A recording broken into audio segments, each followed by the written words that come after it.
নবীদের মধ্যে সবচাইতে জবরদস্ত পয়গম্বর ছিলেন মুসা আলাইহিস সালাম। বড় মেজাজওয়ালা নবী, রেগে যেতেন খুব বেশি। থাপ্পড় মেরে একবার ফেরাউনের বাবুর্চিকে মেরে ফেলেছিলেন। অনেক শক্তি আল্লাহ তাআলা তাকে গায়ে দিয়েছিল। তিনি একবার আল্লাহকে আবদার করে বসলেন, রব্বি আরিনি আনজুর ইলাইক। আল্লাহ, আপনি বলেছেন আপনারা দেখা যায় না, কিন্তু আমি দেখতে চাই। আমি কি করতে চাই? জোরে বলেন। আল্লাহ বললেন, লান তারানি, never you can see me, never you can see me. তুমি আমাকে দেখতে পাবে না, কারণ আমাকে দেখা যায় না। সাইয়েদনা মুসা বললেন, আমি দেখতে চাই। আল্লাহ বললেন, দেখা যায় না। মুসা বলে, দেখতে চাই। আল্লাহ বললেন, দেখা যায় না। মুসা আলাইহিস সালাম বললেন, কথা বলেন না কেন? আল্লাহ বললেন, মুসা বললেন, আল্লাহ বললেন। মুসা বলে দেখতে চাই, আল্লাহ বলে দেখা যায় না। কিন্তু সাইয়েদনা মুসা আলাইহিস সালাম ছেড়ে দেবার পাত্র নয়, হেরে যাবার পাত্র নয়, পিছু হটার পাত্র নয়। মনে যেটা উঠেছে আদায় করার পাত্র হলো মুসা, ঠিক কি না? উনি বললেন, রব্বি আরিনি আনজুর ইলাইক। আল্লাহ, আপনি আমারে দেখা দেন, আমি দেখতে চাই। আল্লাহ বললেন, লান তারানি, never you can see me. ওরে মুসা, এই বায়না ধরো না, আমারে তো দেখা যায় না। এই পৃথিবীর চামড়ার চক্ষু দিয়ে আমাকে দেখা যাবে না। মুসা বললেন, আমি দেখেই ছাড়ব। আল্লাহও বুঝাতে পারেন না, মুসাও ছাড়েন না।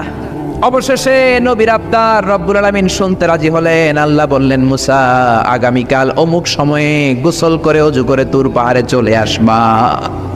তুমি যখন দেখতেই চাও, আগামীকাল তুর পাহাড়ে চলে এসো। সাইয়েদনা মুসা আলাইহিস সালাম তুর পাহাড়ে চলে এসেছেন, কারণ ওনার ফিলিংস আমাদের ফিলিংস একরকম নয়। আমরা কি আল্লাহর কথা শুনি? জোরে বলেন। কিন্তু ওয়া কাল্লামাল্লাহু মুসা তাকলিমা, উনি আল্লাহর কথা শুনতেন। তো ওনার চিন্তা হচ্ছে, যার কথাটা এত সুন্দর, না জানে উনি দেখতে কত। সুবহানাল্লাহ বলবেন না? আল্লাহ বললেন, মুসা, আগামীকাল আসো, তুর পাহাড়ে আসো। সাইয়েদনা মুসা আলাইহিস সালাম তুর পাহাড়ের উপর চলে গেলেন। আল্লাহ বললেন, মুসা, এটা যেন তেন কোনো খেলা না। আবার তোমারে জিজ্ঞেস করতে চাই, আসলেই তুমি দেখতে চাও কিনা? মুসা আলাইহিস সালামের এক কথা এক দাবি, দেখতে চাই। এক কথা এক দাবি, সেটা কি? আমি দেখতে চাই খোদা, আমি দেখতে চাই আপনাকে। আল্লাহ বললেন, মুসা, এটা সাধারণ খেলা নয়, এটা বিপিএল এর খেলা নয়, এটা আইসিসি নয়, এটা ফিফার খেলা নয়, এটা মুসার সাথে বিশ্ব গভর্নমেন্টের খেলা, ঠিক কিনা? এটা সাধারণ খেলা না, it's a very dangerous game.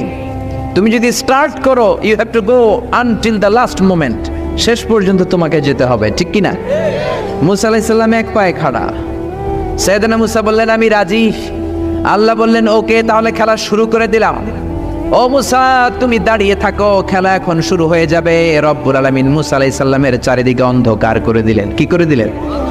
চারিদিকে 4 ফারসাক এলাকা, 1 ফারসাকে 12 মাইল, 4 ফারসাকে অনেক লম্বা একটা জায়গা, 3 × 36 কিলোমিটার জায়গা আল্লাহ অন্ধকার করে দিলেন। ঘুটঘুটে অন্ধকার, এত অন্ধকার সাইয়েদনা মুসা আলাইহিস সালাম নিজের হাতটাও নিজে দেখে না। এবার মনের মধ্যে একটু ভয় চলে আসছে, কোনো আওয়াজ নাই, অন্ধকার। এবার মনের মধ্যে ভয় এসেছে, কিন্তু আল্লাহকে দেখতে চায়। ওই নেশায় এখন অন্তরের মধ্যে কিছু সাহস আছে না নাই? সাহস নিয়ে দাঁড়িয়ে আছেন। এবার আল্লাহ চারিদিকে আলোকিত করে দিলেন। এবার বললেন, মুসা, আরো কিছু কাজ আছে। তোমার চারদিকে 4 ফারসাক এরিয়ার মধ্যে কোনো প্রাণী থাকতে পারবে না, কোনো মশা থাকবে না, মাছি থাকবে না, ইঁদুর থাকবে না, ব্যাঙ থাকবে না, পাখি থাকবে না। সবগুলো পশু আর প্রাণীকে বললেন, আল্লাহ বললেন, তোমরা বাইরে চলে যাও, বাউন্ডারির বাইরে চলে যাও। বাংলাদেশের সাথে ইন্ডিয়ার খেলা, আপনারা দর্শক মাঠে ঢুকতে পারবেন? বলেন, ঢুকলে খেলা হবে? খেলাটা হবে। আল্লাহ বললেন, সবাই বাইরে চলে যাও। সব বাইরে চলে গেল। এবার আল্লাহ বললেন, মুসা, তোমার 2 কাঁধের মধ্যে 2 ফেরেশতা আছে না নাই? কিরামান, তাদেরকেও বাইরে পাঠানোর দরকার আছে না নাই? আল্লাহ বললেন, তোমরাও 4 দিক থেকে বাউন্ডারি দেয়া এরিয়ার বাইরে তোমরা চলে যাও। এবার রব্বুল আলামিন বললেন, আল্লাহর স্পেশাল সিকিউরিটি ফোর্স ফেরেশতাকে তোমরা 4 দিকে বাউন্ডারি দাও। স্পেশাল সিকিউরিটি ফোর্স ফেরেশতা কাদের সাথে কাঁধ লাগিয়ে, পায়ের সাথে পা লাগিয়ে 4 দিকে একটা বাউন্ডারি দিলেন। চিল্লায়ে বলেন, আল্লাহু আকবার। এবার সাইয়েদনা জিব্রাইলকে আল্লাহ বললেন, ও জিব্রাইল, তুমিও ঢোকার চেষ্টা করো না, তুমিও বাইরে চলে যাও। সুবহানাল্লাহ। সাইয়েদনা জিব্রাইল বলে, আল্লাহ, আমাকে তৈরির পর থেকে, আমাকে রূহ দেওয়ার পর থেকে আজ পর্যন্ত তোমারে আমি দেখি নাই। সিদরাতুল মুনতাহা হলো আমার লাস্ট বর্ডার। ওই বর্ডারে কান লাগিয়ে তুমি যা বলো শুনি, ওই কথাগুলো নবীদের কাছে পৌঁছে দেয়, এটাই আমার ডিউটি। আজ পর্যন্ত আমিও তোমারে দেখি নাই, তোমার নূর এখনো দর্শন লাভ করি নাই, আমিও দেখতে চাই। আমার ভাই মুসার সাথে আমাকেও দেখতে দাও। আল্লাহ বললেন no no, this game is between Musa and me. এটা মুসার সাথে আমার খেলা, তোমার তো খেলা নাই, ঠিক কি না? জিব্রাইল তুমিও বাইরে চলে যাও। সাইয়েদনা জিব্রাইলও বাইরে চলে গেলেন। এবার একেবারে গ্রাউন্ড রেডি, স্টেডিয়াম রেডি। এবার খেলা হবে। খেলা কি হবে? জোরে বলেন কি হবে? মুসা আলাইহিস সালামের বিশ্ব গভর্নমেন্ট, আল্লাহর সাথে খেলা। আল্লাহ বললেন মুসা তুমি উপরের দিকে তাকাও। সাইয়েদনা মুসা আলাইহিস সালাম উপরের দিকে তাকালেন, দেখলেন প্রথম আকাশ দেখা যায়, তারপরে দ্বিতীয় আকাশ, তৃতীয় আকাশ, সব দেখতে আরম্ভ করলেন। প্রথম আকাশ, এটা বিশাল একটা area, it's a big space, we can't imagine. এটা কত বড় আমরা কল্পনাও করতে পারি না, বিশাল। হাতি, সূরাতুল ফিল আছে না নাই? সবচেয়ে ছোট্ট সাইজের প্রাণী পিঁপড়া, পিঁপড়ার নামে সূরা আছে না নাই? সূরাতু আন-নামাল। এরপর মাকড়সার 8 পা, মাকড়সার নামে আছে না নাই? সূরাতু আল-আনকাবুত। মৌমাছি, মৌমাছির নামে আছে না নাই? সূরাতু আন-নাহাল। নারীদের নামে আছে না নাই? নারীদেরকে আমরা পছন্দ করি বেশি, ঠিক কিনা? বিশ্বনবী পছন্দ করতেন, নারীদের মর্যাদা বেশি, মায়ের মর্যাদা 3 গুণ বেশি বাবার চেয়ে। এজন্য দেশের ক্ষমতায় আমরা নারীদেরকে বসাই দিচ্ছি। যেহেতু ক্ষমতা কয় গুণ বেশি, 3 ডবল যেহেতু মর্যাদা, তো বাবারে বসাবো কেন, মারই বসাই দিলাম। 2 মাই আছে, ঠিক কিনা? এই স্বাধীনতার পর থেকে এই 2 মা। আল্লাহ করে মা দিছে কয়টা? জোরে বলেন। এই 2 মা যদি একটু আদর সোহাগ দিয়ে আমাদেরকে রাখতো, তাহলে বাংলাদেশটা সিঙ্গাপুর হয়ে যেত। চিল্লা এখন, ঠিক কিনা? সিঙ্গাপুরে আমি ছিলাম কিছুদিন, আমার প্রোগ্রাম ছিল। এবছর গিয়েছিলাম ব্যাংককে, থাইল্যান্ড। তো ওদের দেশের একটা নিয়ম আছে, সেটা হচ্ছে ম্যারিটোক্রেসি। দেশের সব নিয়োগগুলো মেরিটের ভিত্তিতে হবে, যোগ্যতার ভিত্তিতে। চাচা খালুর টেলিফোনে নয়। কিন্তু আমাদের দেশে মামা খালুর ফোনে চাকরি আছে না নাই? সিঙ্গাপুরে নাই। এই সিঙ্গাপুরটা গোটা বিশ্বে পরিচিত ছিল জেলেপাড়া হিসেবে। জেলেপাড়া মাছ ধরতো, কি ধরতো? যেই এলাকাটা মাছ ধরে খেত, এই এলাকাটা এখন গোটা বিশ্বের উন্নত ডেভেলপড কান্ট্রি, দ্য ফার্স্ট ওয়ার্ল্ডের একটা অন্যতম দেশ। চিল্লায় বলেন ঠিক কিনা? গোটা বিশ্বের মানুষগুলো ট্যুরিজমের জন্য সেখানে যায়। চমৎকার চমৎকার ট্যুরিস্ট অ্যাট্রাকশন তারা সেখানে করে রেখেছে। ওদের ছোট্ট একটা দেশ, একটা শহর নিয়ে একটা দেশ। আমাদের এতগুলো জেলা, 64টা জেলা, ওদের এতগুলো জেলা নাই, একটা মাত্র জেলা। ওই জেলার নামেই শহর, জেলাটার নাম সিঙ্গাপুর। মূলত এটা এসেছে ইন্ডিয়ান শব্দ সিংহপুর থেকে। আগে ওখানে সিংহ থাকতো, সিংহপুর থেকে সিঙ্গাপুর। যেহেতু জায়গা কম, সেহেতু তারা 3টা সিঙ্গাপুর বানিয়েছে, উপরে একটা, মাটির নিচে আরো 2টা। আপনি মাটির নিচে গেলে অবাক হয়ে যাবেন, মাটির নিচে আরো 2 সিঙ্গাপুর। সব ট্রেনগুলো, সব গাড়িগুলো মাটির নিচ দিয়ে চলে, উপরেও কিছু আছে। তো বাংলাদেশে এরকম হতে পারতো যদি আমরা ভালো ভালো নেতা পেতাম। জোরে বলেন ঠিক কিনা? আমরা স্বাধীনতা পেয়েছি, কিন্তু স্বাধীনতার মজা আমরা পাই নাই। 71-এ আমাদের উপর জুলুম করেছে পাক হানাদার বাহিনী, আর 71-এর পর আমাদের উপর জুলুম করছে আমাদের ভোট দেয়া নেতারাই। চিল্লায় বলেন ঠিক কিনা? এজন্য নেতা বানানোর সময় বুঝে শুনে বানানোর দরকার আছে না নাই? যারা কোরআন পছন্দ করে, ইসলাম পছন্দ করে, আমরা তাদের সাথে আসি না নাই? আপনি কোরআন নিয়ে যদি রিসার্চ করেন অবাক হয়ে যাবেন। মানুষের নামে আল্লাহ সূরা দিলেন, প্রাণীর নামে সূরা দিলেন, চাঁদের নামে সূরা দিলেন, সূর্যের নামে সূরা দিলেন। কি অবাক করা কাণ্ড! দেশগুলো হচ্ছে 30 ভাগ আর সাগর হচ্ছে 70 ভাগ। চিল্লায় বলেন আল্লাহু আকবার। তার মানে এই পৃথিবীর তুলনায় কত ছোট্ট একটা জায়গায় এই সূর্যপুরে আমরা বসে আছি। কত নগণ্য আমি, কত ক্ষুদ্র আমি, কত ছোট্ট আমি, ঠিক কিনা? এই পৃথিবীটা হচ্ছে আমাদের সৌরজগতের অনেকগুলো গ্রহের মধ্যে থেকে ছোট্ট সাইজের একটা গ্রহ। এই যে সূর্যের আলো আমরা প্রতিদিন পাই, যেটার আলো প্রায় 8 মিনিট 20 সেকেন্ড ব্যয় করে আমাদের দিকে আসে, সেকেন্ডে 1,86,000 মাইল বেগে। এই সূর্যটা এত বিশাল পৃথিবীর চাইতে 13 লক্ষ গুণ বড়। আরো আসতে বলেন সুবহানাল্লাহ। সূর্যই কি পৃথিবীর সবচাইতে বড় সাইজের তারা? নো, সূর্যের চেয়েও অনেক বড় তারা আছে। ব্যাটেলজিউস নামে একটা তারা আছে, যেই তারাটা, যে সূর্য পৃথিবীর চেয়ে 13 লক্ষ গুণ বড়, ওই ব্যাটেলজিউস তারা সূর্যের চেয়ে 33 কোটি গুণ বড়। তার মানে এই না ব্যাটেল জিউসি পৃথিবীর সবচেয়ে বড় তারা। সূর্যের পরে পৃথিবীর সবচেয়ে কাছের তারার নাম হচ্ছে প্রক্সিমা সেন্টরাই, তারপরে আলফা সেন্টরাই এ, আলফা সেন্টরাই বি, এটা ক্যারিনা, ব্যাটেল জিউস, এরকম করতে করতে এক একটা তারা বিশাল বড়। এই সবগুলো তারা মিলে আমাদের গ্যালাক্সি। আমাদের গ্যালাক্সিতে অনেকগুলো তারা। আমাদের গ্যালাক্সির নাম হচ্ছে মিল্কি ওয়ে। এর মানে এই নয় মহাবিশ্বে মাত্র একটা গ্যালাক্সি। বিজ্ঞানীদের ধারণা প্রথম আকাশের নিচে প্রায় 400 বিলিয়ন গ্যালাক্সি রয়েছে। চিল্লায় পড়ে আল্লাহু আকবার। এরকম হাজারো গ্যালাক্সি নিয়ে আমাদের ইউনিভার্স, এরকম হাজারো ইউনিভার্স গোটা বিশ্বে আছে না নাই? এই সবগুলোকে প্রথম আসমানের নিচে রেখে আসমানটাকে সুশোভিত করেছে কে? সাইয়েদনা মুসা আলাইহিস সালাম প্রথম আসমানের দিকে তাকালেন, ওনার চোখের পাওয়ার বাড়িয়ে দিল কে? উনি এই গ্যালাক্সি দেখতে আরম্ভ করলেন, ব্ল্যাক হোল দেখতে আরম্ভ করলেন, ইউনিভার্স গুলো দেখতে আরম্ভ করলেন, ডিফারেন্ট ল অফ নেচার নিয়ে যত ইউনিভার্স আছে তিনি দেখলেন। তারপরে দ্বিতীয় আকাশ, একটার চাইতে আরেকটা বড়, একটার চেয়ে আরেকটা বড়। আমরা কিন্তু প্রথম আকাশ দেখি না। নাসার বিজ্ঞানীরা আজীবন গবেষণা করেও প্রথম আকাশের নাগালে যেতে পারবে না। তারা যেখানে যায় এটা হচ্ছে প্রথম আকাশের মহাশূন্য। এটা কি? প্রথম আকাশের মহাশূন্য, তারপরে প্রথম আকাশ, তারপরে দ্বিতীয় আকাশের মহাশূন্য, তারপরে দ্বিতীয় আকাশ, তারপরে তৃতীয় আকাশের মহাশূন্য, তারপর তৃতীয় আকাশ। একটার চাইতে আরেকটা বড়। কত বড়? বিশ্বনবী বললেন তোমার হাতের আংটিটা, কোনটা?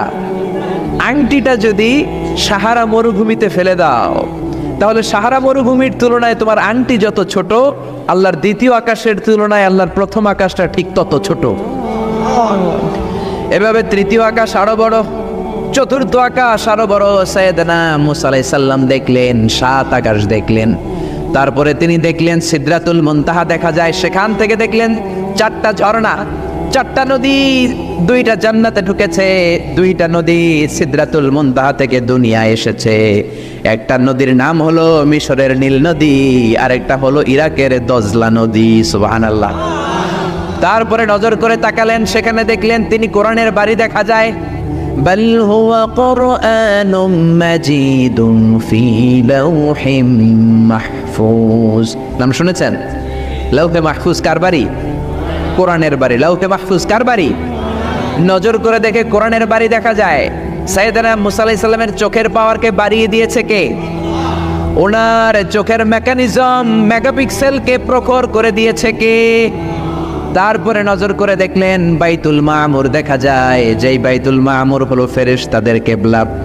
আমরা হাজে গেলে, উমরায় গেলে আল্লাহর ঘরকে সেন্টারে রেখে চারদিকে তাওয়াফ করি, লাব্বাইক আল্লাহুম্মা লাব্বাইক বলে আল্লাহরে ডাকি। ফেরেশতারা এই কাবার চারদিকে তাওয়াফ করে না, তাদের জন্য আরেকটা ঘর, আল্লাহর বানানো আরেকটা ঘর 7 আকাশের উপর আছে না নেই? সেটার নাম হচ্ছে আল বাইতুল মামুর।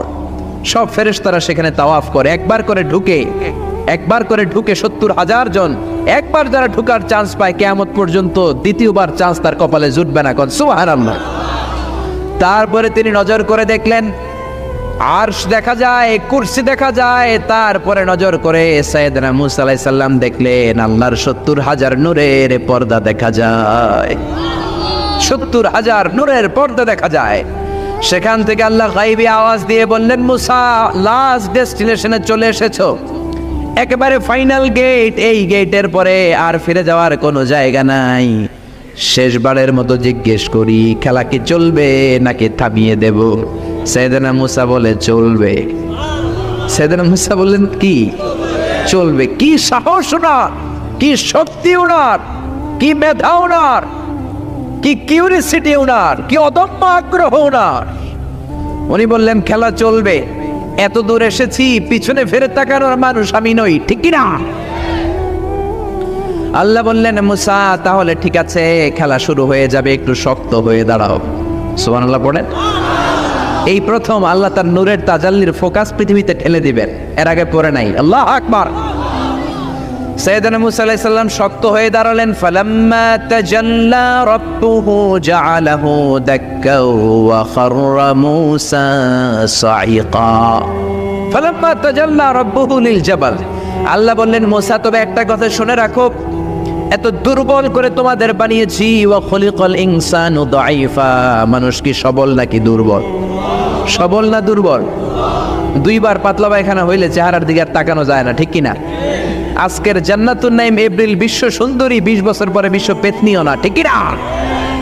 অসুস্থ হলে মানুষ দুর্বল হয়ে যায়, বিপদ আসলে মানুষ কাবু হয়ে যায়, বয়সের ভারে মানুষের চামড়াগুলো ঝুলে যায়। মানুষ কি সবল নাকি দুর্বল? জোরে বলেন, সবল নাকি দুর্বল?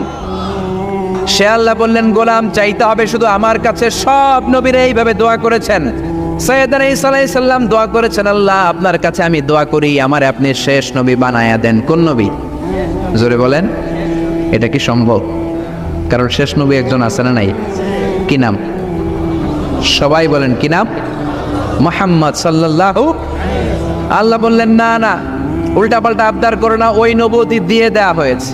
ঈসা বললেন, ওকে, আমি পড়েছি ইনজিলের মধ্যে ওই নবীর উম্মতদের এত মর্যাদা, বনি ইসরায়েলের অনেক নবীর চাইতে নাকি উম্মতে মুহাম্মাদের মর্যাদা অনেক বেশি হবে। আল্লাহ শেষ নবী আমাকে বানালেন না, ওকে, কিন্তু আমার উম্মতকে ওই উম্মত বানান। আল্লাহ বলেন, নো, ওইটাও দেয়া হয়ে গেছে, পাবে কে? বিশ্বনবী পাবে। বিশ্বনবীর উম্মত আমরা হলাম উম্মতে মুহাম্মাদি। আমাদের মধ্য থেকে যারা আলেম হবে, হক্কানি আবেদ হবে, আল্লাহর ওলি হবে, বনি ইসরায়েলের অনেক নবীদের চাইতেও তাদের মর্যাদা বেশি হয়ে যাবে। সুবহানাল্লাহ। এবার উনি চোখের পানি ছেড়ে দিলেন। আল্লাহ দোয়া করলাম আমার শেষ নবী বানান, বানালেন না। দোয়া করলাম আখিরি উম্মত আমারে দেন, আমারে দিলেন না। এবার আমি দোয়া করি, এই দোয়া কিন্তু ফেলতে পারবেন না। আল্লাহ বললেন, করো করো। সাইয়েদনা ঈসা বললেন, আল্লাহ তাহলে আপনি আমাকে এই পৃথিবীর মধ্যে ওই নবীর উম্মত করে আরেকবার দুনিয়াতে পাঠানো লাগবে। সুবহানাল্লাহ। কবুল করে নিল কে? পৃথিবীতে একজন নবী এখনো মরে নাই, কি নাম? ঈসা আলাইহিস সালাম। উনি আসবেন ইমাম মাহাদির 7 বছর যখন হবে, তার গভর্নিং 7 বছর চলে যাওয়ার পরে আসবেন। ঈসা আলাইহিস সালাম যখন আসবেন, এসে দাজ্জালকে, অ্যান্টি খ্রাইস্টকে নিজ হাতে হত্যা করবেন। চিল্লায় বলেন ঠিক কিনা? এটা ছিল ঈসা নবীর দোয়া। এবার বিশ্বনবী কোন দোয়া করেছেন জানার দরকার আছে না নেই? বিশ্বনবী বলেন, লিকুল্লি নবীন দাওয়াতুন মুস্তাজাবা। প্রত্যেক নবীর জন্য একটা করে দাওয়া মুস্তাজাবা আছে। আলেম যারা আছেন তারা বুঝবেন, দাওয়া মুস্তাজাবা মানে এমন দোয়া যেটা কবুল হয়ে যায়। দোয়া করলেই, কথা বলেন, দোয়া করলেই কবুল। এরকম দোয়া রব্বুল আলামিন সব নবীকে একটা একটা করে দিয়েছেন। ওই দোয়াটা করলেই সেকেন্ডের মধ্যেই কবুল করে দেয় কে? সব নবী ওই দোয়া দুনিয়াতেই করে ফেলেছে। বিশ্বনবী বললেন, লিকুল্লি নবীন দাওয়া মুস্তাজাবা। সব নবীর জন্য একটা স্পেশাল দোয়া আছে, দাও বিহা, যেই দোয়াটা নবীরা দুনিয়াতেই করে ফেলেছে। ওয়া ইন্নী আখতাবিউ দাওয়াতি শাফাআতান লি উম্মতি ইয়াউমাল কিয়ামাহ। আল্লাহু আকবার। আর আমি আমার দাওয়া মুস্তাজাবা স্পেশাল দোয়াটা এখনো করি নাই। আমার দোয়াটা এখনো আমি জমিয়ে রেখেছি। কিয়ামতের কঠিন ময়দানে আমার উম্মত যখন বিপদে পড়ে যাবে, আমার উম্মতের জান্নাতে যাওয়ার ব্যাপারে ঝামেলা লেগে যাবে, আল্লাহর অনুমতি ক্রমে শাফাত করে করে আমি আমার উম্মতদেরকে জান্নাতে ঢুকিয়ে দেব। তখন আমি ওই দোয়াটা করব। বিশ্বনবী সেজদায় পড়ে থাকবেন কিয়ামতের ময়দানে। সব নবীরাও বলবে, ইয়া নাফসি ইয়া নাফসি। কেউ যখন আল্লাহর কাছে যেতে পারবে না, সবাই মিলে বিশ্বনবীর কাছে যাওয়ার পরে বিশ্বনবী তখনও মাথা তুলবেন না। বিশ্বনবী কপাল ঠুকে কেঁদে কেঁদে বলবেন, রব্বি হাবলি উম্মতি। ও আল্লাহ, আমার উম্মতকে আপনি মাফ করে দেন। সুবহানাল্লাহ। আল্লাহ বলবেন, নবী ইরফা রাসাক, মাথা উঠান। সাল তুতা, আজকে যা চাইবেন তাই দিব। ইশফা তুশাফা, যারাই শাফাত করবেন আমার অনুমতি ক্রমে কবুল করে নিব। সুবহানাল্লাহ। বিশ্বনবী চাইলে ওই দোয়াটা দুনিয়াতেই করতে পারতেন অন্য নবীদের মতো, ঠিক কিনা? অন্য নবীরা যেমনি নিজেদের প্রয়োজনে ওই দোয়াটা দুনিয়াতেই করেছে, আমার নবীকে ওই রকম করেছে নাকি? তার মানে আমার নবীর আমাদের জন্য মায়া বেশি না কম? আমার জন্য রেখে দিয়েছেন ওই দোয়াটা, আপনার জন্য রেখে দিয়েছেন দোয়াটা, আমাদের জন্য দোয়াটা রেখে দিয়েছেন। আমরা যখন কিয়ামতের ময়দানে বিপদে পড়ে যাব, বিশ্বনবী দোয়া করে করে আমাদেরকে জান্নাতে ঢুকিয়ে দিবেন, ঠিক কিনা? বিশ্বনবী দুনিয়াতে কম আঘাত সহ্য করেন নাই। যেই লোকটার বাইরের চামড়া থেকে রগ দেখা যেত, রগের ভেতর দিয়ে যে রক্তগুলো দৌড়াদৌড়ি করে সেটাও দেখা যেত। সুবহানাল্লাহ। পৃথিবী এত সুন্দর মানুষ দেখে নাই। ওই লোকটাকে পাথর মেরে মেরে তায়েফের ময়দানে রক্তাক্ত করা হয়েছে 3 বার। আমি দেখে এসেছি এবার জায়গাটা। একবার আহত হলেন, আবার পড়লেন, আবার পাহাড়ের কাছে গেলেন, আবার মারা হলো, আবার পাহাড়ের ওই পাশে গেলেন, আবার মারা হলো। 3 বার পাথর মারা হলো। বিশ্বনবী নিজের কোনো প্রয়োজনে, নিজের স্বার্থের জন্য যান নাই, তায়েফবাসীদের জান্নাত নিশ্চিত করার জন্য, তাদের ভালোর জন্য, তাদেরকে দাওয়াত দেওয়ার জন্য গিয়েছেন। তারপরও মাইর আসারা নাই, তখনও বিশ্বনবী দোয়া করেন নাই। ওই দিন যদি দোয়া করতেন, আল্লাহ তায়েফবাসীদেরকে আপনি শেষ করে দেন, সেকেন্ডের মধ্যে পুরো তায়েফকে পাউডার করে দিতে পারতো কে? উহুদের ময়দানে তীর এসে বিশ্বনবীর দাঁতের মধ্যে বিঁধে গেল, ঝরঝর করে রক্ত ঝরলো। ওই কঠিন দিনেও বিশ্বনবী ওই দোয়াটা করেন নাই, ঠিক কিনা? বদরের ময়দানে 313 জন সাহাবী নিয়ে বিশ্বনবী চোখের পানি ছাড়ছেন। আবু বকর বলেন, ইয়া রাসূলুল্লাহ, ইয়া হাবিবাল্লাহ, মাথা উঠান, আপনি এমন ভাবে দোয়া করেছেন, আমার মন সায় দেয়, আমার মন বলে আজকের দোয়া আল্লাহ ফেরাবে না, ওঠেন। বিশ্বনবী চাইলে ওই জন্য বলতে পারতেন, কুরাইশদেরকে আল্লাহ আপনি নাস্তানাবুদ করেন, করে দিত কে? প্রচন্ড ক্ষুধার সময় বিশ্বনবী যখন মক্কায় কেঁদে কেঁদে হয়রান, তখন ওই দোয়াটা করেন নাই, ঠিক কিনা? 3 বছর আত্মীয় স্বজন সহ শিয়াবে আবু তালেবে জেল খেটেছেন। কয় বছর? জোরে বলেন।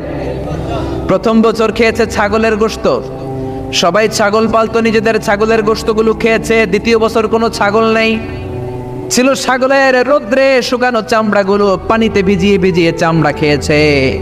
তৃতীয় বছর ছাগলের চামড়াও নাই, কি নাই? তৃতীয় বছর ছাগলের চামড়াও নেই, ছিল গাছের বাকল, গাছের পাতা। শিয়াবে আবি তালেবে বিশ্বনবী গাছের পাতা খেয়ে, গাছের চামড়া খেয়ে জীবন ধারণ করেছেন। বিশ্বনবীর এলাকার লোকগুলো, মুমিনগুলো কেঁদে কেঁদে হয়রান। তখনও যদি বিশ্বনবী দোয়া করতেন, কবুল করত কে?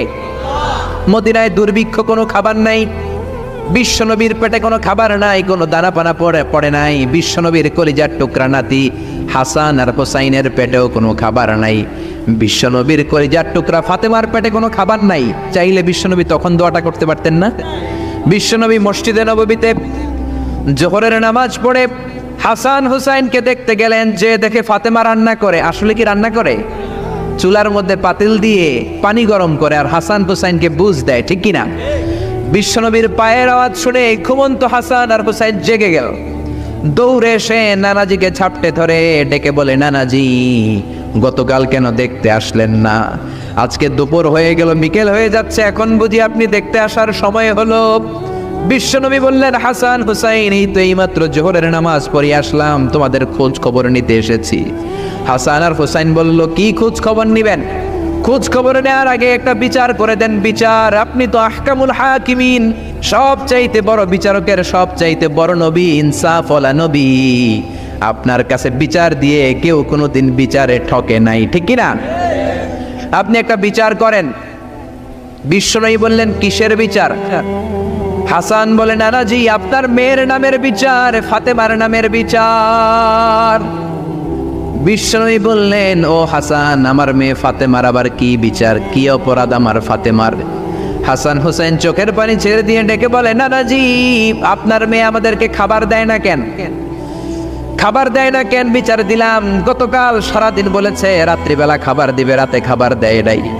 আমাদেরকে বলেছে তোমরা ঘুমিয়ে যাও, আমি রান্না করি, সকালে দিব। ঘুমিয়ে গেলাম, সকালবেলায় খাবার চাইলাম, আপনার মেয়ে ফাতেমা তখন আমাদেরকে খাবার দেয় না। দাদা, আমরা ছোট্ট 2টা মানুষ ক্ষুধার জ্বালায় বেহুশ হয়ে যাই, আর সহ্য করতে পারি না, আপনার মেয়ে খাবার দেয় না। দুপুর হয়ে গেল, 2 জনে কান্নাকাটি করে, আপনার মেয়ে এখন পর্যন্ত আমাদেরকে খাবার দেয় নাই। আমরা 2 জন তো আর সহ্য করতে পারি না, কেন আপনার মেয়ে আমাদের সাথে এমন করে? আপনার কাছে বিচার দিলাম, আপনি বিচার করেন। বিশ্বনবী আর কি বিচার করবেন?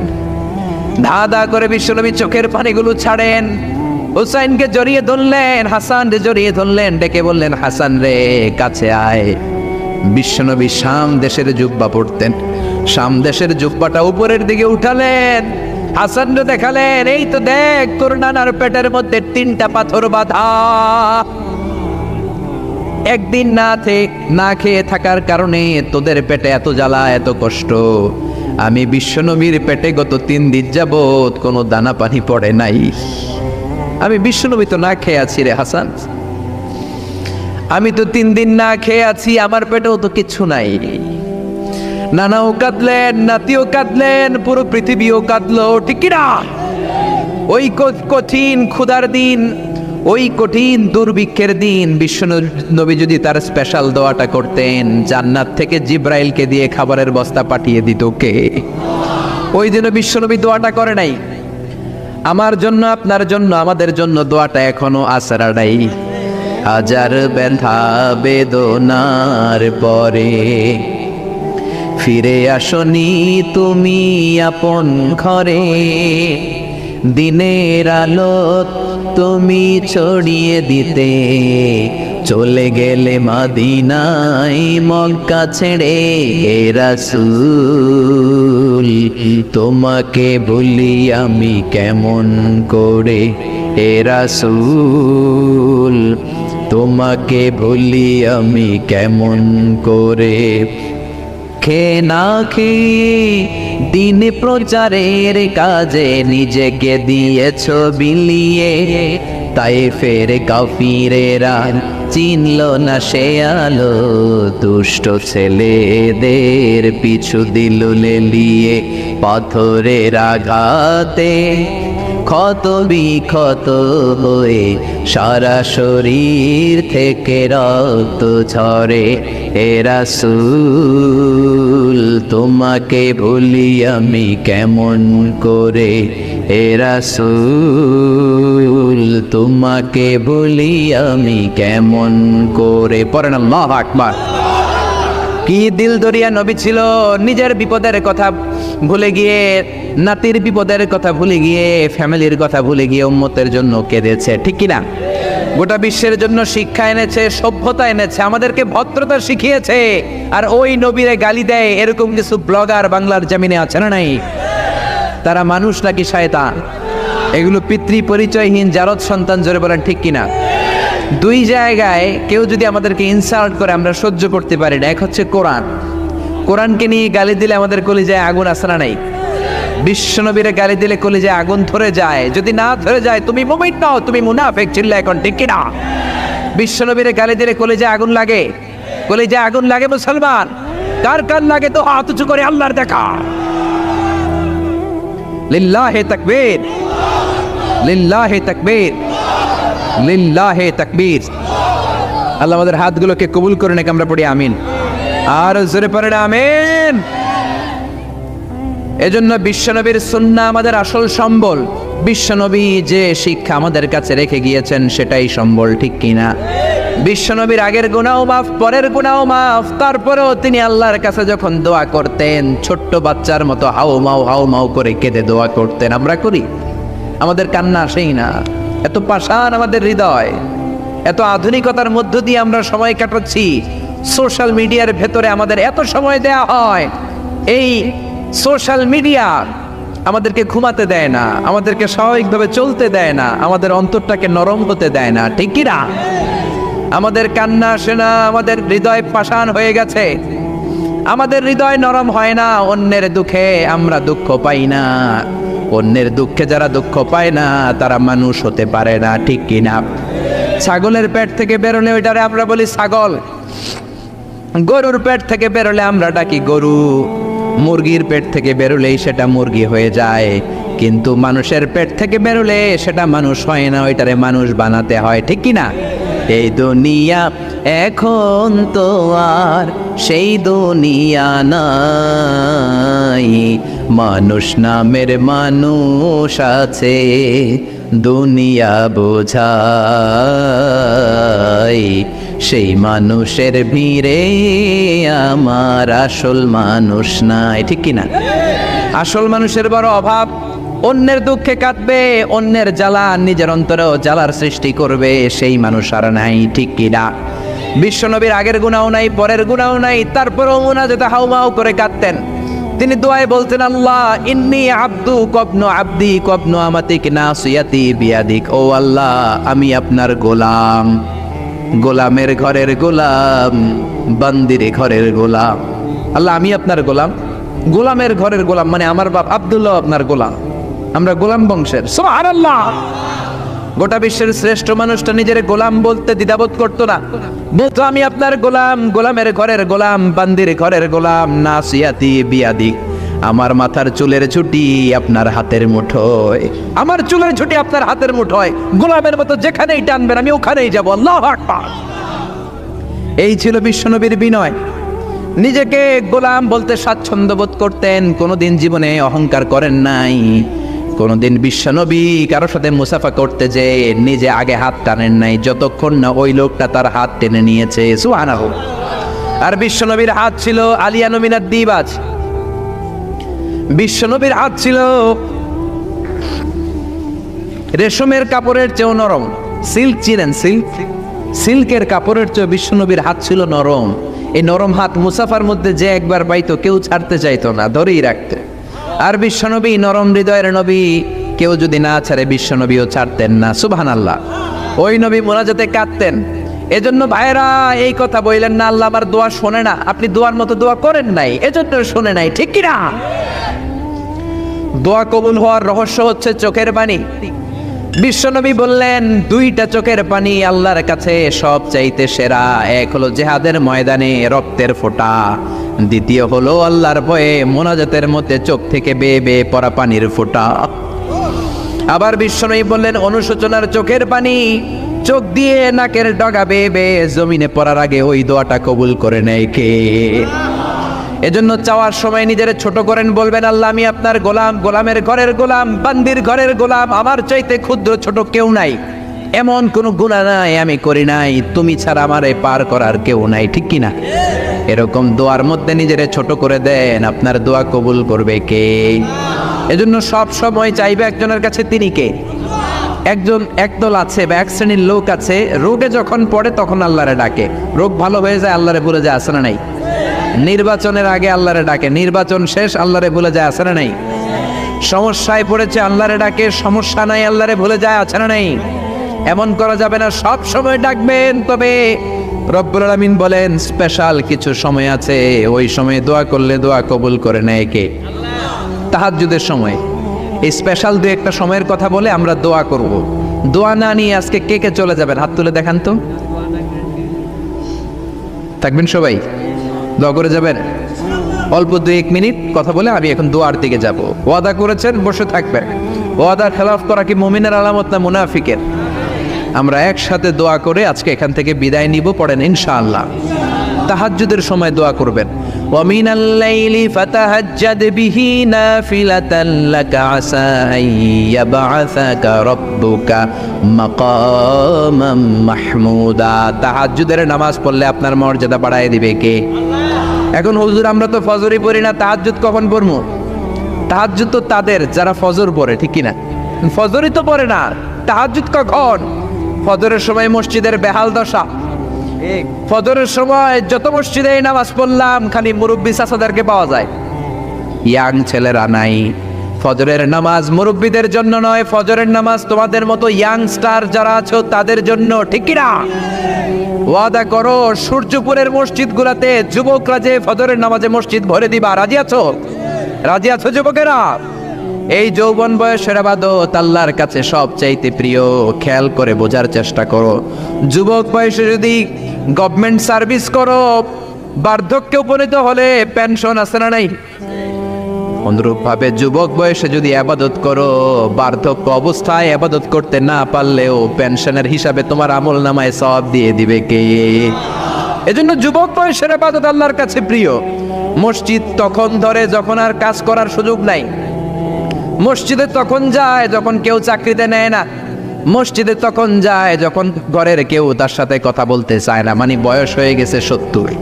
তখন দাড়ি রাখে যখন শেভ করতে গেলে হয় গাল কাটবে নয় ব্লেড ভাঙবে, ঠিক না? এজন্য যুবক বয়সে মসজিদে যাও। এখন তোমাদের রক্ত গরম, যা চাও তোমরা তাই করতে পারো। যেই মুরব্বী বাবাদের দাড়িগুলো পাকা হয়ে গিয়েছে তারাও তোমাদের মতো ওই বয়সটা পার করে এসেছে, ঠিক কি না? দুদিনের দুনিয়া, অল্প কয়েকটা বছরের ব্যবধানেই তোমার চুল পাকতে শুরু করবে। তোমার এই রক্ত গরম শরীরটাও ঠান্ডা হয়ে যাবে। তোমার আশেপাশে আর কেউ ঘুরবে না, কেউ তোমারে ডাকবে না, কেউ তোমারে গুনবে না। চিল্লায় বলেন ঠিক কি না? এজন্য কিয়ামতের দিন বিশ্বনবী বলেন বনি আদম 5টা প্রশ্নের উত্তর না দিয়ে কেউ পা নাড়াতে পারবে না। এর মধ্যে একটা প্রশ্ন হলো, যৌবন বয়সটা তুমি কেমন কাজে লাগিয়েছো? যৌবন বয়সে কি ইসলামের পক্ষে স্লোগান দিয়েছো নাকি রাম আর বামপন্থীদের দলে গিয়েছো? ঠিক কি না? যৌবন বয়সে কি তাফসির মাহফিলে গিয়েছো নাকি মমতাজের গানের কনসার্টে গিয়েছো?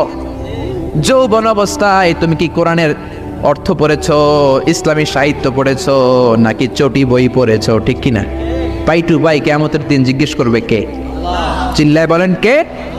এজন্য তাহাজ্জুদের অভ্যাস করেন। যারা তাহাজ্জুদ পড়ে তাদের চেহারায় একটা আলাদা গ্লেস আছে। লোকটা কালো হলেও, যদি কালো রঙের লোক হয়, একটা গ্লেস আছে। আমার অনেক কালো বন্ধু আছে। আমি মিশরে পড়েছি, students of more than 100 nationalities, we use to study, stay and dwell in the same place. 100টারও বেশি দেশের ছাত্র থাকতাম। আমার অনেক আফ্রিকান বন্ধু ছিল, কুচকুচে কালো, তেল তেলে, কিন্তু কালো হলেও চেহারা একটা সৌন্দর্য আছে না নাই? এজন্য কালো মানুষও যদি তাহাজ্জুদ পড়ে চেহারায় নূর বাড়িয়ে দিবে কে? 2 নম্বরে হলো আযান আর ইকামতের মাঝখানে যদি দোয়া করে, ওই দোয়া কবুল করে কে? এটা অনেকে জানে না। আযান দিয়েছে, মসজিদে গিয়েছে, সুন্নত নামাজ পড়ে বসে আছে, কখন ইকামত হবে, আরো 5 মিনিট বাকি, মাথা চুলকায়, আছে না নাই? মোবাইল টেপাটেপি করে, ফেসবুকিং করে, ঘড়ির দিকে তাকায় আছে, ঘড়ির কাঁটাও ঘুরে, ওর মাথাও ঘুরে, আছে না নাই? তো বসে থাকবা কেন তুমি? 5 মিনিট সময় আছে, চাইতে হবে কার কাছে? বাজারে যাওয়ার সময় যেমনি আপনি লিস্ট করে নিয়ে যান, এটা লাগবে ওটা লাগবে, মসজিদে যাওয়ার সময় মোবাইলের টুকি নিয়ে যান, কাগজের টুকি নিয়ে যান। আল্লাহ আমার সুন্দরী বউ লাগবে, বউ দাও, দিবে কে? এই বেটা, দিবে কে? নেককার বিবি লাগবে, দিবে কে? গোল্ডেন এ প্লাস পেতে চাই, দিবে কে? উমরা করতে চাই, পাসপোর্টে ভিসা লাগে না, ভিসা করে দিবে কে? দুরারোগ্য ব্যাধি, অনেক ওষুধ খেলাম, অনেক দেশে গেলাম, কোনো ডাক্তার ভালো করতে পারে না, কিন্তু ডাক্তারেরও বড় ডাক্তার আছে না নাই? কেউ যেটা পারে না, পারে কে? আযান ইকামতের মাঝখানে দোয়া আল্লাহ ফেরায় না। হাদিস এসেছে, দুআউ লা ইরাদ্দু বাইনাল আযানি ওয়াল ইকামা। আযান এবং ইকামতের মাঝখানের সময়টাতে দোয়া করবেন। তারপরে বিশ্বনবী বললেন, দুবুরাস সালাওয়াতিল মাকতুবা, ফরজ নামাজের পরে দোয়া করলে কবুল করে কে? আমাদের দেশে আসসালামু আলাইকুম রাহমাতুল্লাহ, আসসালামু আলাইকুম, আমিন ইয়া আরহামার রাহিমিন, আছে না নাই? এই দোয়া বিশ্বনবী এইভাবে দোয়া করতেন না। বিশ্বনবী সালাম ফেরানোর পরে পড়তেন আল্লাহু আকবার। কি পড়তেন? নামাজ শুরু আল্লাহু আকবার দিয়ে, শেষও আল্লাহু আকবার দিয়ে, তারপরে সাহাবীদের দিকে ফিরে বসতেন। আমাদের দেশে শুধু ফজরের নামাজ আর আসরের নামাজ, এই 2 ওয়াক্তে ইমাম সাহেব ফিরে বসে, ঠিক কিনা? তো সুন্নাহ হচ্ছে 5 ওয়াক্ত নামাজেই ইমাম সাহেব মুসল্লিদের দিকে ফিরে বসবে। এরপরে বিশ্বনবী পড়তেন 3 বার আস্তাগফিরুল্লাহ, আস্তাগফিরুল্লাহ, আস্তাগফিরুল্লাহ। তারপরে বিশ্বনবী পড়তেন আল্লাহুম্মা আনতাস সালাম ওয়া মিনকাস সালাম, এই দোয়াটা। এরপরে পড়তেন রাদিতু বিল্লাহি রাব্বা, এই দোয়া। এরপরে পড়তেন আল্লাহুম্মা লা মানিআ লিমা আ'তাইতা ওয়া লা মু'তিয়া লিমা মানা'তা ওয়া লা ইয়ানফা'ু যাল জাদ্দি মিনকাল জাদ। তারপরে আয়াতুল কুরসি পড়তেন। তারপরে বিশ্বনবী 33 বার সুবহানাল্লাহ, 33 বার আলহামদুলিল্লাহ, 33 বার আল্লাহু আকবার, আছে না নাই? এই তাসবিহগুলো আগে আপনি পড়বেন ঠান্ডা মাথায়। এরপরে যদি দোয়া করতে মনে চায়, সম্মিলিত মনে চায় করেন, একা একা মনে চায় করেন, বা হাত তোলা ছাড়া এমনি মুখে করেন, সমস্যা নাই, কিন্তু আগে তাসবিহগুলো পড়তে হবে। চিল্লায় বলেন ঠিক না? এই তাসবির সুন্নাত নাই। মানুষগুলো এত অস্থির, সালামের পরে কখন বেরোবে, কখন বেরোবে, মনে হয় পাবলিক টয়লেটে ঢুকছে, ঠিক না?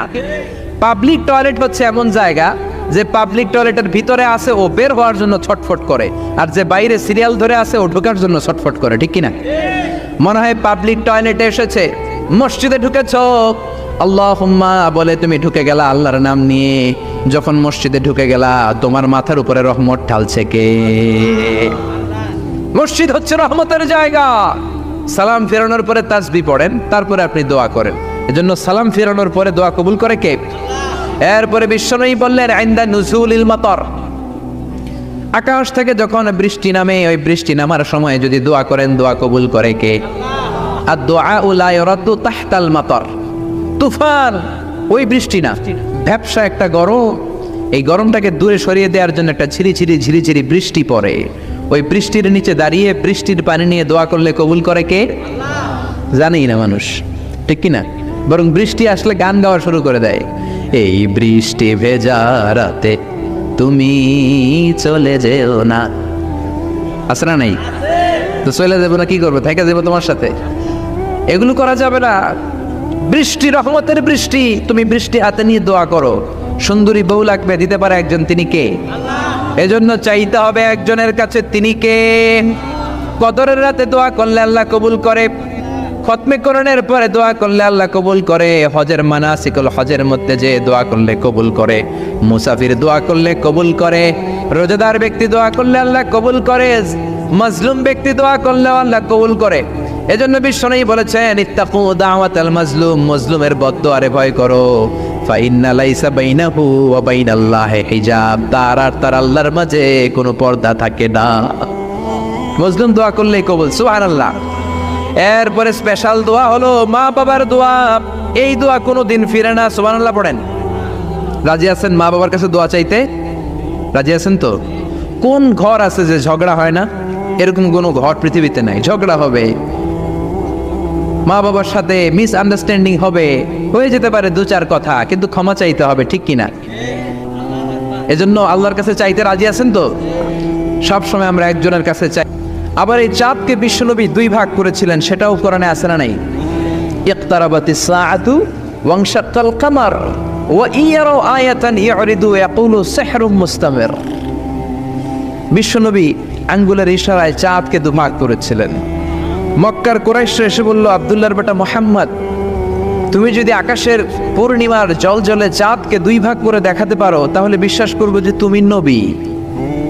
আর যদি দেখাতে না পারো, তাহলে তুমি নবী নও। বিশ্বনবী গ্রিন সিগন্যালের জন্য উপরে তাকালেন, কারণ বিশ্বনবী মন গড়া কিছু বলতেন না। উপর থেকে সিগন্যাল আসলে তারপরেই বলতেন, চিল্লায় বলেন ঠিক কিনা? বিশ্বনবী গ্রিন সিগন্যাল পেলেন। বিশ্বনবী বললেন, অবশ্যই আমি দেখাতে পারবো। শাহাদাত আঙ্গুলি বলি আমরা এটাকে, কিন্তু আরবিতে এটাকে বলা হয় আস-সাব্বাবা। এই সাব্বাবা তুলে উনি বিসমিল্লাহ আল্লাহু আকবার এরকম করলেন, পূর্ণিমার চাঁদটাকে ফেটে দুই ভাগ করে দিল কে? একটা চলে গেল জাবালে আবু কুবাইস, সাফা পাহাড়ের উপরে যে অংশটা। জাবালে আবু কুবাইস আউয়ালু জাবাল ফিল আলাম, পৃথিবীর প্রথম পাহাড়। এই পাহাড় থেকেই অন্যান্য মাউন্টেন রেঞ্জ, এই যে আলাস্কা পর্বতমালা, তারপর মাউন্ট এভারেস্ট, আল্পস পর্বতমালা, তারপর তুরে সাইনা, এই যে সিলসিলাতুল জিবাল, এই সব পাহাড়ি রেঞ্জগুলো এই আবু কুবাইস থেকে গোটা বিশ্বে ছড়িয়ে দিয়েছে কে? চাঁদের এক খণ্ড চলে গেল আবু কুবাইসে, আরেক খণ্ড চলে গেল জাবাল কায়কানের ভেতরে। মক্কার লোকেরা দেখে তো অবাক, কি আজীব তামাশা, চাঁদকে দুই ভাগ করে ফেললো, আবার এই চাঁদকে মিলিয়ে দিল। বিশ্বনবীর এই চমৎকার মুআজিজা দেখে হাজার হাজার মক্কার লোকেরা কালিমা পড়ে মুসলমান হয়ে গেল। এই চাঁদের মধ্যে প্রথমে নেমেছিল নীল আর্মস্ট্রং। কি নাম? মহাকাশে যাওয়ার আগে তার আগে কুকুর পাঠিয়েছিল একটা, নাম হচ্ছে কি? লাইকা। লাইকা নামে একটা কুকুর পাঠিয়েছে, যে মরলে আগে কুত্তায় মরুক, আমরা বেঁচে থাকি, ঠিক কিনা?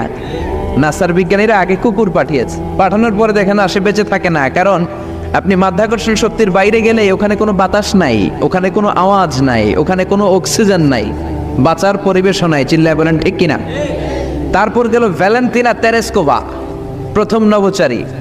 এদের সাহসের এই ধারাবাহিকতায় 1969-এ অ্যাপোলো 11 নামে একটা স্পেস শাটল দিয়ে নাসার সেই স্টেশন থেকে নীল আর্মস্ট্রং, এডউইন অলড্রিন আর মাইকেল কলিন্স তিন বন্ধু মিলে একটা স্পেস শাটল দিয়ে চলে গেল চাঁদে। চাঁদে তারা নামলো, দীর্ঘ সফর, প্রচন্ড ক্ষুধা, খাওয়ার কিছু নাই, পকেটে ছিল চকলেট, চকলেট তারা খেলো। ইউনাইটেড স্টেটস অফ আমেরিকার পতাকা তারা সেখানে গেড়ে দিল। নীল আর্মস্ট্রং খেয়াল করে দেখে চাঁদের এই মাথা থেকে ওই মাথার মাঝখানটাতে ফাটা। ফাটিয়েছে কে? চিল্লায় বলেন কে? সে পরবর্তীতে পৃথিবীতে এসে বিশ্বনবীর বায়োগ্রাফি পড়ে জানতে পেরেছে এটা বিশ্বনবী আঙ্গুলের ইশারায় ফাটিয়েছিলেন। পড়েন আল্লাহু আকবার। আবার চাঁদের মধ্যে সে একটা মিউজিক শুনতে পেল। কি শুনতে পেল? চমৎকার একটা মিউজিক, কিন্তু পৃথিবীতে এসে কোথাও এই মিউজিক সে পায় না, কোথাও এই মিউজিকের ক্যাসেট অ্যালবাম খুঁজে পায় না। পরে আমেরিকার একটা প্রেয়ার হলের পাশ দিয়ে সে হেঁটে যাচ্ছে, হঠাৎ দেখে ওই মসজিদের ভেতর থেকে ওই মিউজিকটা বাজে যেটা সে চাঁদে শুনেছে। মসজিদে ঢুকে দেখে একজন লোক কানের মধ্যে দুই হাত দিয়ে এই মিউজিকটা বাজায়। আসলে এটা কি মিউজিক না আজান? চিল্লায় বলেন মিউজিক না আজান? সে ভিতরে ঢুকে মুয়াজ্জিনরে বলে, তুমি এত বড় সিঙ্গার, এত বড় মিউজিশিয়ান, তোমার গান, তোমার মিউজিক চাঁদেও বাজে, কি এটা? সে বলল, এটা গান নয়, এটা মিউজিক নয়, এটা হচ্ছে আজান। চিল্লায় বলেন ঠিক কিনা? সে আজানের ধ্বনি আজও আছে না নাই? কিন্তু এক দলের আজানের ধ্বনি ভালো লাগে না, এরকমও আছে না নাই? কোরআন ভাল লাগে না, আছে না নাই? ইসলাম ভাল লাগে না, আছে না নাই? বিশ্বনবীকে গালি দেয়, এরকম আছে না নাই? বিশ্বনবী গোটা বিশ্বকে শিখিয়েছে সভ্যতা, সংস্কৃতি, সিভিলাইজেশন। এই মহান মানুষটিকে যারা গালি দেয় এরা মানুষ নয়, এরা পশু, এরা পিতৃ পরিচয়হীন জারদ সন্তান। চিল্লায় বলে ঠিক কিনা? আপনি ব্রিটিশ মিউজিয়ামে যদি ঢুকেন দেখবেন সাদা পাথরের ফলকে লেখা as a father, as a teacher, as a law giver, as a law maker, as a reformer of the society, Muhammad is the superman of the world. চিল্লায় বলেন আল্লাহু আকবার। স্বামী হিসেবে, পিতা হিসেবে, নেতা হিসেবে, সমাজ সংস্কারক হিসেবে মুহাম্মদ হচ্ছে এই পৃথিবীর একজন সুপারম্যান। এজন্য বিশ্বনবীকে যারা গালি দেয় এরা মানুষের কাতারে পড়তে পারে না। চিল্লায় বলেন ঠিক কিনা? আল্লাহ এদেরকে হেদায়েত দান করুক, আমরা পড়ি আমিন। আর জোরে পড়েন আমিন। আমি সূরাতুল বাকারার 186 নম্বর আয়াত তেলাওয়াত করেছি। আল্লাহ সেখানে বলছেন ওয়া ইযা সাআলাকা ইবাদি আন্নী ফাইন্নী করিব। ও নবী, আমার বান্দারা যখন আমার ব্যাপারে জিজ্ঞেস করে যে আমি কোথায়, আপনি বলে দেন ফাইন্নী করিব, নিশ্চয়ই আমি কাছে। আল্লাহ কি কাছে না দূরে? আল্লাহ যদি তৌফিক এনায়েত করেন শেষ পর্যন্ত এই আয়াতের আলোকে আপনাদের সাথে কি করে আল্লাহকে ডাকতে হয়, কেমন করে প্রার্থনা করতে হয়, কেমন করে মুনাজাত করতে হয়, সে বিষয়ে কিছু কথা শেয়ার করব ইনশাআল্লাহ। সবাই পড়েন ইনশাআল্লাহ। ওয়া ইযা সাআলাকা ইবাদি, যখন বান্দারা জিজ্ঞেস করে আপনাকে আমার ব্যাপারে, আন্নি ফাইন্নী করিব, আপনি বলে দেন নিশ্চয়ই আমি কাছে। বোঝা গেল আল্লাহ আমাদের কাছে। চিৎকার করে বলেন আল্লাহ কাছে না দূরে? কাছে না দূরে? ওয়া নাহনু আকরাবু ইলাইহি মিন হাবলিল ওয়ারিদ। আল্লাহ বলছেন হাবলুল ওয়ারিদ, তোমার ঘাড়ের যে রগ আছে এই রগের চেয়েও বেশি কাছে। তুমি তোমার যত কাছে তোমার রব তার চাইতেও তোমার বেশি কাছে। ঠিক কি না? এখন এই যে হুজুর আমার কাছে, হুজুরকে দেখা যায় কি যায় না? উনি আমার কাছে, দেখা যায় কি যায় না? আল্লাহ বললেন আমি তোমাদের কাছে, কিন্তু আল্লাহকে কি দেখা যায়? জোরে বলেন। এখন কাছে হলে তো দেখা যাওয়া উচিত ছিল, ঠিক কি না? কিন্তু আল্লাহকে দেখা যায় না। দেখা যায়? কেউ দেখেছেন? পিছনের কেউ দেখেছেন? কেউ আমরা দেখি নাই। লা তুদরিকুল আবসার ওয়া হুয়া ইউদরিকুল আবসার ওয়া হুয়াল লাতীফুল খাবীর। তাকে দেখা যায় না, তাকে ধরা যায় না, তাকে ছোঁয়া যায় না, তাকে না দেখে বিশ্বাস করে নিতে হয়। চিল্লায় বলেন ঠিক কি না? কেমন করে আপনি তাকে দেখবেন? আপনি তো নিজেকেই দেখেন নাই। আপনি কি আপনার নিজেকে দেখেছেন? আচ্ছা বলেন তো, আপনি কি আপনার চোখ দেখেন আয়নার সাহায্য ছাড়া? এই যে আমি এখন বসে আছি, আমি কি আমার চোখ দেখতে পাই আয়না ছাড়া? আপনারা আমার চোখ দেখতে পান, আমি আপনার চোখ দেখতে পাই, কিন্তু আমরা কি আমাদের চোখ দেখতে পাই? আমরা কি আমাদের পিঠ দেখতে পাই? আয়নার সাহায্য ছাড়া কি পিঠ দেখেছেন? আয়নার সাহায্য নিয়েও তো পিঠ দেখা অনেক কঠিন, ঠিক কিনা? তো আপনি নিজেকেই দেখেন নাই ঠিক মতো, আর নিজের স্রষ্টাকে দুনিয়াতে বসেই দেখতে চান, এটা অসম্ভব। পৃথিবীতে বসে আল্লাহকে দেখা যায় না। আল্লাহকে দেখতে হলে জান্নাতে যাওয়ার দরকার আছে না নাই? এজন্য রব্বুল আলামিন বলেন গোলাম আমারে দেখা যায় না, আমারে না দেখে বিশ্বাস করতে হয়, কিন্তু দেখা না গেলেও আমি কাছে না দূরে। কাছে না দূরে?